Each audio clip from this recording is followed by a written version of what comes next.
శ్రీరామనవమి శుభాకాంక్షలు అందరికీ.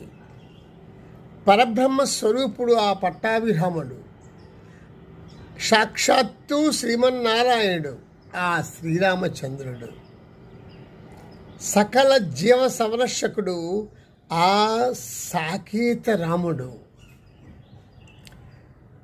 షోడశ కళాపూర్ణుడు ఆ సీతానాయకుడు,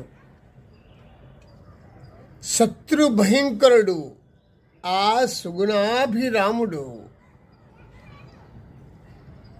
ధర్మ సంస్థాపకుడు ఆ దశరథ నందనుడు, కరుణా సముద్రుడు ఆ కౌసలేయుడు,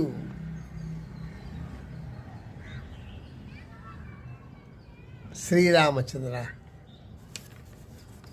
ఎంతటి మహోన్నమైనటువంటి వ్యక్తివి నాయన నువ్వు.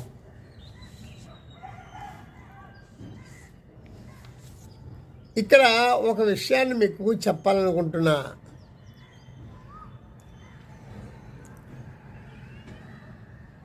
శివమంత్రము ఓం నమః శివాయ.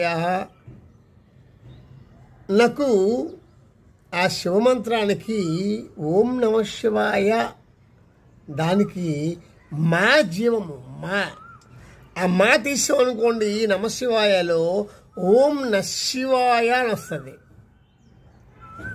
అది దోషం కదా. కాబట్టి అక్కడ ఓం నమశివాయలో మా అనేది జీవము ఏర్పాటు చేస్తుంది ఆ మంత్రానికి, ఆ శబ్దానికి. రైట్. అట్లాగే మాధవ మంత్రము ఓం నమో నారాయణాయ, అందులో రా తీసేసామనుకోండి, ఓం నమో నాయనాయ అని వస్తుంది. అది దోషభూయితమే. కాబట్టి ఇక్కడ ఈ ఓం నమో నారాయణాయలో రా, ఓం నమ శివాయలో మా, ఈ రెండు కూడా జీవము ఆ పదాలకి, ఆ మంత్రాలకి.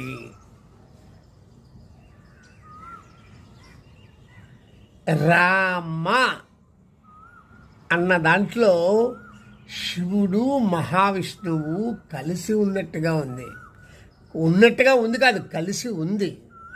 కాబట్టి రామ అనే మంత్రానికి అంత శక్తి ఉంది.